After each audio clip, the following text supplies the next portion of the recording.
नमस्कार दोस्तों, स्वागत है आप सभी का आपके अपने YouTube चैनल जन चौपाल में। आज हम बात करने जा रहे हैं एक ऐसे मुद्दे पर जो सालों साल चर्चा का विषय रही है। जी हाँ दोस्तों, आज हम बात करेंगे यूसीसी पर कि जानेंगे कि यूसीसी क्या है, यूसीसी लागू करने की भारत में चुनौतियाँ क्या है, क्या यूसीसी लागू भारत में होना चाहिए या नहीं होना चाहिए, या यूसीसी लागू होने से भारत में क्या क्या बदलाव आएंगे, क्या वाकई लोगों को समानता मिल जाएगी। इन तमाम प्रश्नों का उत्तर आज हम अपने इस वीडियो में ढूंढने का प्रयास करेंगे। तो चलिए आइए शुरू करते हैं वीडियो में।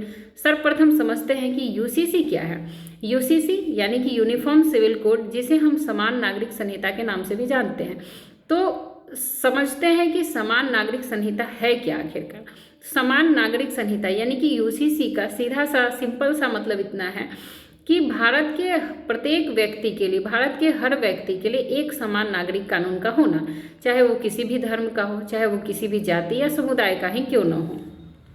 यानी कि जितने भी नागरिक कानून से जुड़े हुए मुद्दे हैं, जैसे कि शादी विवाह, तलाक, गोद लेने की जो प्रक्रिया है अलग अलग धर्मों के बीच, या विरासत को लेके जो मतभेद है स्त्री और पुरुषों के बीच, बेटे और बेटियों को लेके जो मतभेद है, उन तमाम मुद्दों पर एक समान कानून सभी धर्मों के लिए होना समान नागरिक संहिता है। अब समझते हैं कि क्या इतना जो जरूरी मुद्दा है यूसीसी, उसके लिए हमारे संविधान में क्या प्रावधान किए गए। तो हमारे संविधान के डायरेक्टिव प्रिंसिपल की धारा 44 कहती है कि राज्य देश के प्रत्येक व्यक्तियों के लिए समान नागरिक संहिता को सख्ती से लागू करेगा। लेकिन चूंकि ये फंडामेंटल राइट नहीं है बल्कि एक गाइडिंग प्रिंसिपल है, इसलिए न्यायपालिका कोर्ट सिर्फ इसको लागू कर सकती है और सरकार कानून बनाने का काम करेगी। यानी कि कानून बनाने का अधिकार सरकार को, यानी कि प्राथमिक कदम सरकार को ही उठाने पड़ेंगे यूसीसी को लेकर। अब थोड़ा पर्सनल लॉ के बारे में जान लेते हैं कि आखिरकार यूसीसी की जरूरत ही क्यों पड़ रही है भारत के अंदर। तो पर्सनल लॉ, भारत में आप जानते हैं कि भिन्न भिन्न धर्मों के लोग रहते हैं। हिंदू धर्म के लोग, क्रिश्चियन धर्म के लोग, पारसी धर्म के लोग, मुस्लिम धर्म के लोग और भी बहुत सारे धर्मों के लोग भारत में रहते हैं। तो भारत में क्या सभी धर्म के लोग किसी एक कानून से संचालित होते? तो नहीं। अगर होते तो यूसीसी की जरूरत ही नहीं पड़ती। तो अलग अलग धर्मों के लिए अलग अलग पर्सनल लॉ बनाए गए हैं। जैसे मुसलमानों के लिए मुस्लिम पर्सनल लॉ यानी कि शरीयत, जिसे शरीयत के नाम से जानते हैं, शरीयत बनाया गया। जो मुसलमान लोग हैं वो अपने धर्म के पर्सनल लॉ के अनुसार ही संचालित होते हैं। उसी प्रकार हिंदू धर्म के लोग हिंदू मैरिज एक्ट से संचालित होते हैं।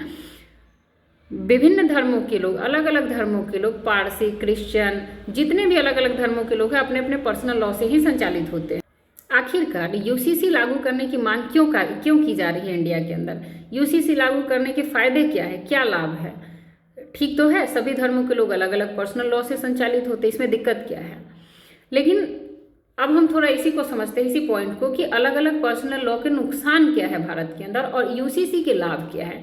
तो यूसीसी लागू होने से सबसे बड़ा लाभ यह है कि समाज में समानता को बढ़ावा मिलेगी। जो हमारा भारतीय संविधान कहता है, सामाजिक, आर्थिक, राजनीतिक न्याय की बात जो हमारा संविधान करता है, उसको धरातल पर लाने में सफलता मिलेगी। समाज में समानता बढ़ेगी। स्त्री और पुरुषों के बीच जो विभेद है, जैसे कि उत्तराधिकार के नियम को लेके, ऐसा माना जाता है कि बेटा ही उत्तराधिकारी हो सकता है।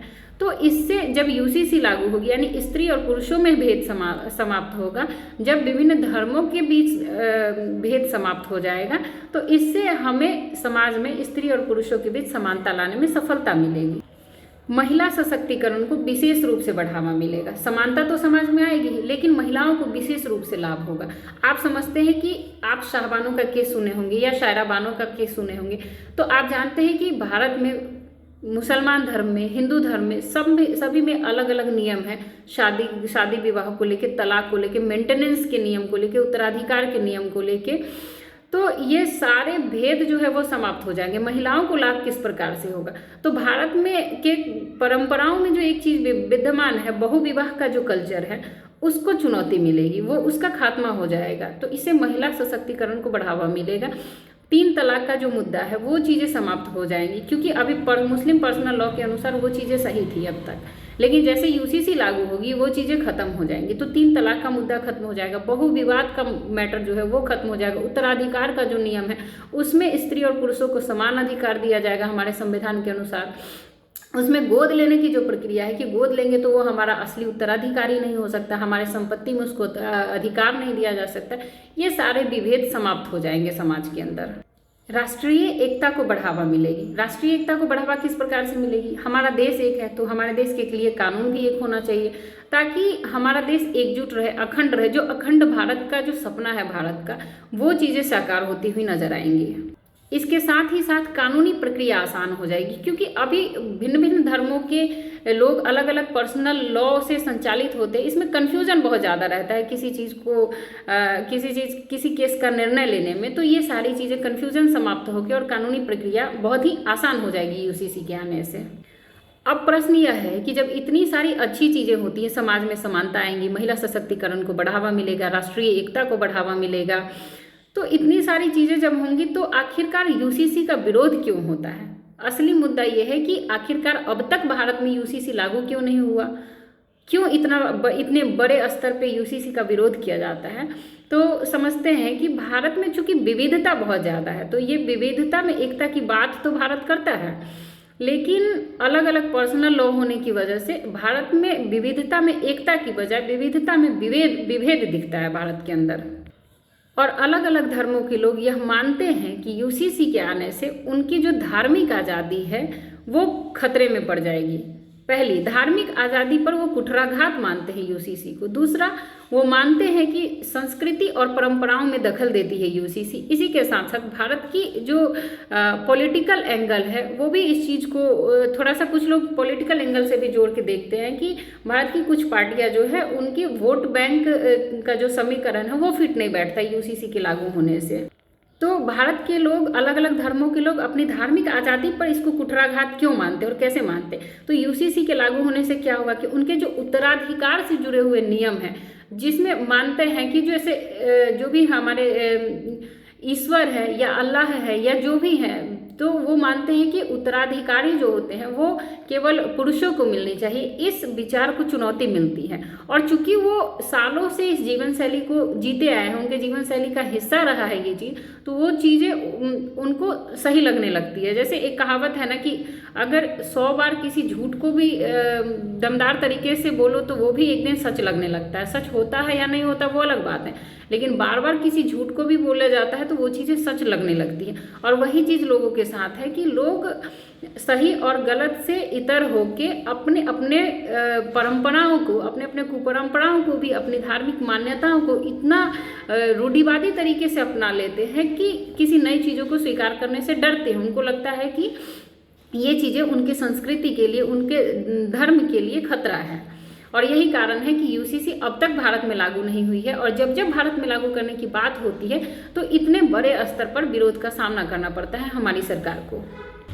आखिरकार यूसीसी एक बार भारत में लागू हो जाती है तो क्या क्या बदलाव आएंगे भारत के अंदर? तो सबसे पहला बदलाव ये हो जाएगा कि यूसीसी का मतलब है समान नागरिक संहिता, समान नागरिक कानून। इसका मतलब ही है कि जितने भी शादी विवाह से जुड़े हुए मुद्दे हैं उन सब में सभी लोगों के लिए एक समान कानून लागू होंगे। मेंटेनेंस से जुड़ा हुआ जो मुद्दा है वो सभी औरतों के लिए, सभी तलाकशुदा महिलाओं के लिए एक समान कानून होगा। फिर कोई शाहबानो जैसा केस नहीं होगा भारत के अंदर, किसी शायरा बानो को अलग से लड़ाई नहीं लड़नी पड़ेगी एक हिंदू महिला के बराबर अधिकार पाने के लिए, या एक मतलब समाज में सभी धर्मों के समान अधिकार प्राप्त करने के लिए। तो एक तलाक से जुड़ा हुआ मुद्दा खत्म हो जाएगा, सभी धर्मों के लिए एक समान हो जाएगा। ट्रिपल तलाक जैसी कोई चीज़ नहीं होगी भारत के अंदर।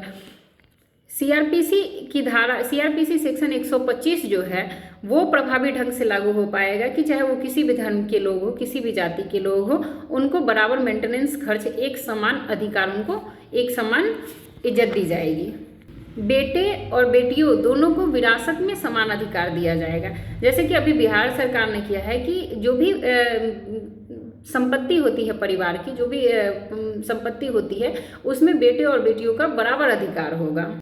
और इतना सब कुछ होने से सबसे बड़ा बदलाव ये होगा कि जब संपत्ति में लड़कियों को अधिकार मिलनी शुरू हो जाएगी तो दहेज में कमी आएगी, क्योंकि फिर एक्स्ट्रा कोई भी चीज़ें नहीं होंगी समाज के अंदर, दहेज में कमी आएंगी। गर्ल्स एजुकेशन को बढ़ावा मिलेगा, विमेन एम्पावरमेंट बढ़ेगा समाज के अंदर, और गोद लेने में कोई रोक नहीं होगी। तो इससे चीज़ें बहुत ज़्यादा आसान हो जाएंगी। अब जानते हैं कि क्या इतिहास में यूसीसी भारत के अंदर किसी राज्य में लागू है, या यूसीसी के लागू करने से वाकई हमारे राज्य को लाभ हुआ है, हमारे समाज को लाभ हुआ है, क्या इसका कोई परिणाम दिखता है? तो जी हाँ, गोवा में, हमारे भारत में गोवा में ये चीज़ें बहुत पहले से लागू है। जिस समय पुर्तगाली भारत में थे उसी समय से गोवा में यूसीसी लागू है, जिसे हम गोवा सिविल कोड के नाम से भी जानते हैं। उसके बाद अभी हाल ही में उत्तराखंड सरकार ने भी इसे लागू किया है। उत्तराखंड सरकार ने यूसीसी को लागू किया है और उससे बहुत सारे सही परिणाम निकल कर के सामने आए हैं। तो दोस्तों, यही है यूनिफॉर्म सिविल कोड का पूरा सच।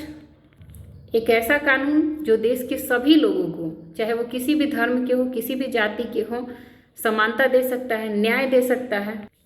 अब सवाल ये है कि क्या भारत में यूसीसी लागू होना चाहिए? आप अपनी राय कमेंट बॉक्स में ज़रूर लिखें और वीडियो पसंद आए तो वीडियो को लाइक एंड सब्सक्राइब करें। मिलते हैं अगली वीडियो में। धन्यवाद।